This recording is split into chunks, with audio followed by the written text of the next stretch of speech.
Do you think he still wants to be married to you? No, I don't. Then what are you waiting for?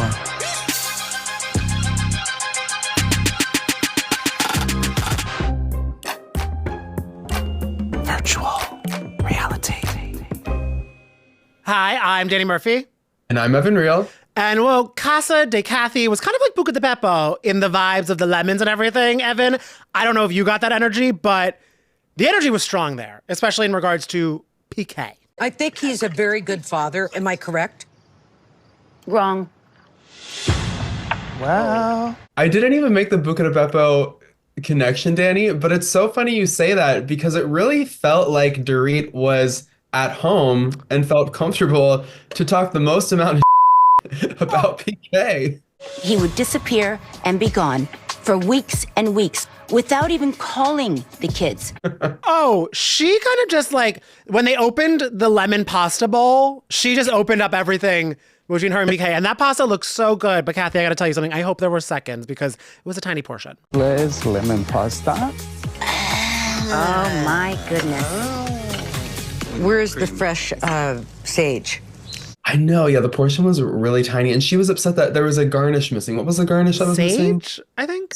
She's like, "Where's the sage? Like, get me the sage." Which I'm like, no, I need another bowl. Well, I'm they were like, where's the meal?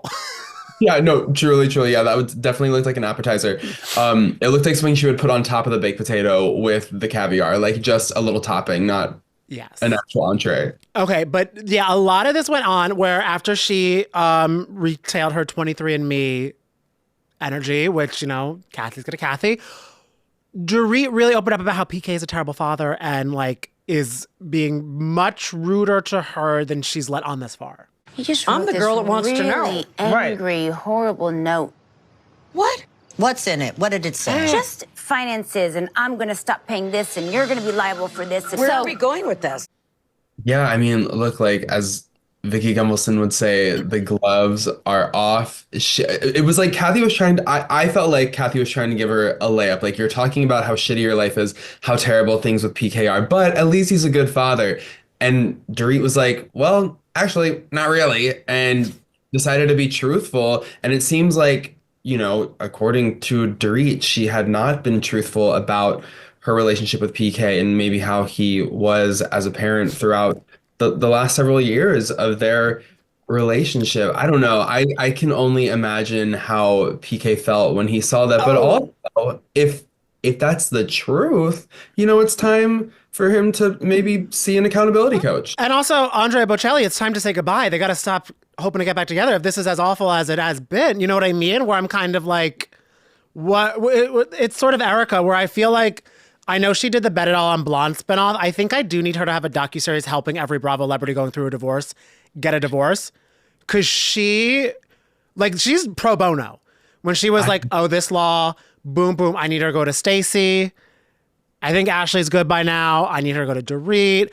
I need her to go around town for all the ladies because she was really laying in some hard truths that I don't think, it's funny, I don't think Dorit wanted to hear yet, which I guess is fair, but I feel like I think it's now in a tricky situation where you're letting everybody know how much PK kind of sucks. And everyone's kind of like, well, why, what are you holding on to? Right. Yeah, that part was a little bit confusing to me as a viewer because, like you said, she did really lay it all out there about the alleged suckery of PK. And then once, you know, Erica really hit her with some truth juice, it did seem like it almost like she regretted revealing so much. Or maybe not that she regretted revealing so much, but like there definitely was a visible part of her that wasn't ready to completely cut it off. I mean, I think she even said it, like, what if I don't want to, you know, end it? But don't you think I have to be sure that I don't want to go back? He doesn't want you back. The scary thing for me is like the whole 10-year situation and not getting half versus almost getting half, whatever that's going to be. And then she's in that final 6-month period where she's just sort of waiting on the edge of her seat, dreading the day PK might serve her papers within that 6-month period before she is entitled to getting half of the Kemsley fortune. Okay. The Kemsley fortune. It sounds nice. Buca de Beppo. Yeah. No, but I feel like, well, one, I do think like Dorit should drag her feet because like, yeah, I'm going to wait the 10 years. Two, I think they have crossed that threshold now, so good for her.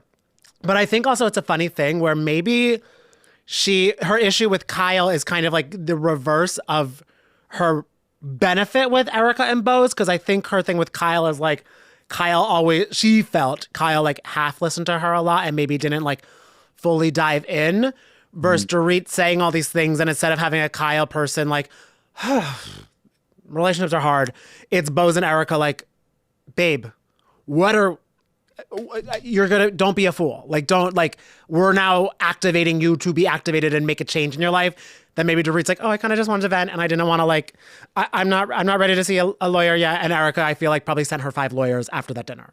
As like I would. And I think even the way it ended, what Erica was like, what are you waiting for? What are you waiting for? Like she was full golding. Yeah. And well, I guess that part actually kind of confused me because it was like, what are you waiting for? And Dorit's like, babe, the 6 months. I know she wanted to be like, love? Love? You just told me that. I know. I guess, well, I think Erica's what are you waiting for is get your ducks in the row now. Because if you want to hopefully wait the 6 months, you have to have your lawyer ready. You have to have XYZ ready. You have to know what you want ready and everything like that. So the second, like Mariah Carey, it's time on December 1st. The first day of that end of 6 months, Dorit can go, boom, boom, boom, I want this. You have to be proactive. I'm telling you right now, if you don't make these decisions, life will make it for you. Yes, he will make it for you. He will make it for you. And I love that Erica's like, or worst case, she'll be in like a house like mine, which I still crave. I know, we talk about it all the time, Danny. I love Erica's house so much. If that's the pits, take me to the pits. Sniff, sniff. Yeah. And I mean, like for $50,000 to renovate it, I'm like, this is beautiful. I know when she was like cringing at the guy was like, so this is going to cost $37,000 and it sent a chill down her spine. The fact that she could even sign the check, like how aspirational, Erica. You live in that cute house, and I don't want to call it cute because apparently that's not nice. That's not nice in Housewives land, but it's a really, really nice house. And if you have $37,000 to make it prettier, hello, goals, Erica. We could only wish, we could only dream, hope. Truly. So it is the funny thing, like it's like a divide of, would you rather have been at Kathy's or Augusta? I think Kathy's, just because I've been to Kathy's house before and it really is a place of peace. I would have liked to enjoy my 3 bites of the lemon pasta and just heard what Dorit had to say about PK rather than possibly feuding with Sutton's mom. Reba, I just bought you a little present just to say. What is it? Thank you. Well, you got to open it. Oh, I like to know what it is. Oh, why would I tell you? Why are you laughing? Nothing.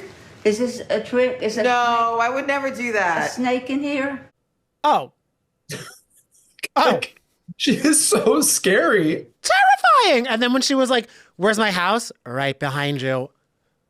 Reba! Wait, speaking of a cute house, though, Oh, that back house in the back of Sutton's Augusta house, like that. Honestly, yes, the AD goals of that all. It was so beautiful, so stunning. And also, I feel like I would have been Garcelle on this trip. Like, why am I up at 3 a.m. to fly? I know they did the cool like thing at LAX where it's like you have like the VIP service, but I'm like, nothing is VIP at 3 a.m. to me. And also then the energy of which the scarf was received, that sent the $38,000 chill down my spine. I thought, what happened to Southern manners? A scarf? Yes.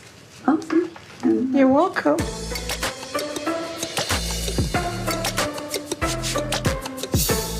I was so confused because as it was being gifted to Mrs. Strack, like Kyle and Sutton were like snickering and giggling, and it felt like there was more to the story than what we knew, right? Because yeah, and I also thought when Garcelle was like, "Oh, let's see how this goes," I thought she got her like a framed photo of her and Sutton with like love each other. You know what I mean? Like something that could be interpreted as not a dig, but something that would like annoy Sutton's mom. I'm like, A lovely scarf from Saks?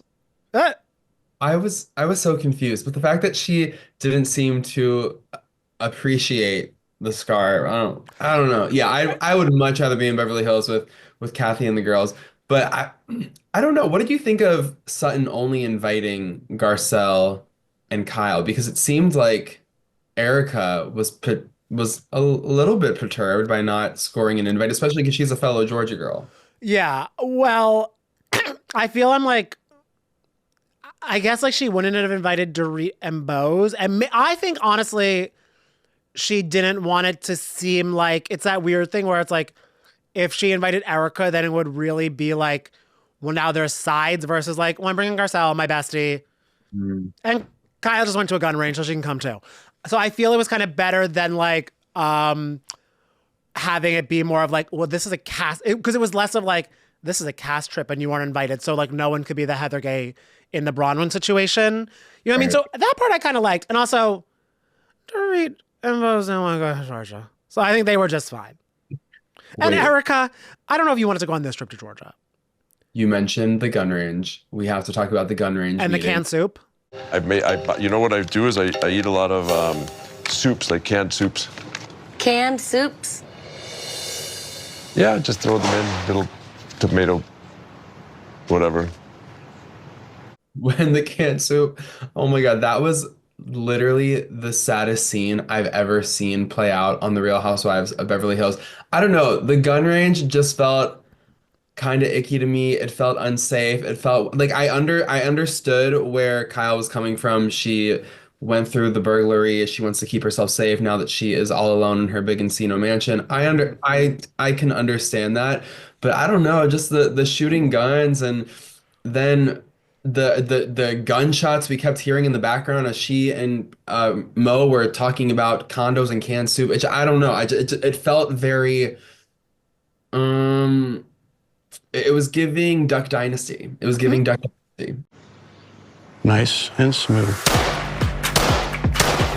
Goose, yeah, it was.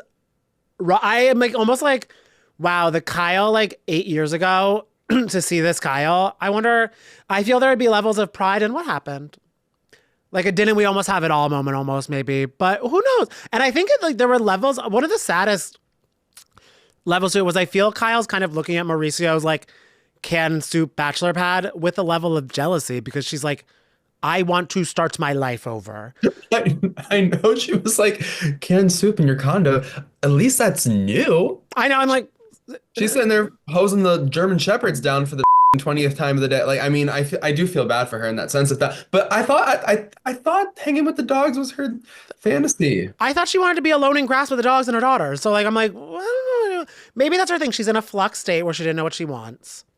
Yeah. But it was really sad. And I am very curious how, well, you know what's funny? Because like the episode for them ended with Garcelle being like, I'm going to confront your mother. And I'm like, which I do love. I'm like, Garcelle, is there a part of you that wants to confront her for the Sutton thing because she was mad about the scarf?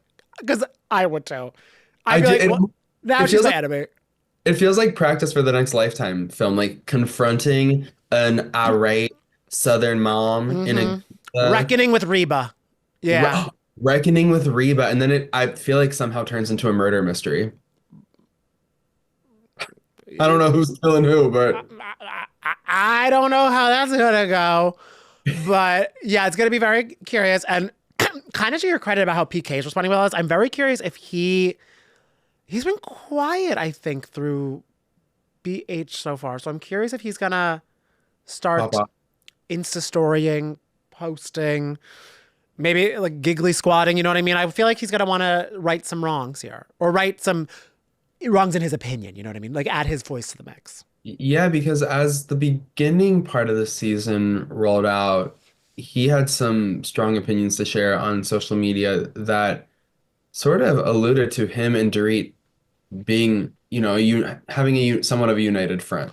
You know what I wonder too, but it's also a hard thing where it's like, I wonder if their social media behavior is getting better because Dorit mentioned like Jagger sees you on Instagram, like they see the posts and everything like that. But I'm like, and maybe maybe they don't have Peacock, but so maybe they're like more fair gaming it on the show, but they're trying to like be more closed lips on social media for the kids, which I would totally get too. Wait, that's a Really good point, and that makes a lot of sense. Yeah. But I don't know, PK might break after this episode. And then he'll, so curious to Well, see how because that. especially if you're like curtailing your social media behavior for the sake of your children, and then you're being accused of being a bad father, it's like, what is this all for? So he could just like sort of break. We're gonna say. We'll get push notifications on for PK Kemsley and the Kemsley fortune, as I'll check the stock market for that right now. But we'll see what everyone gets into next week too.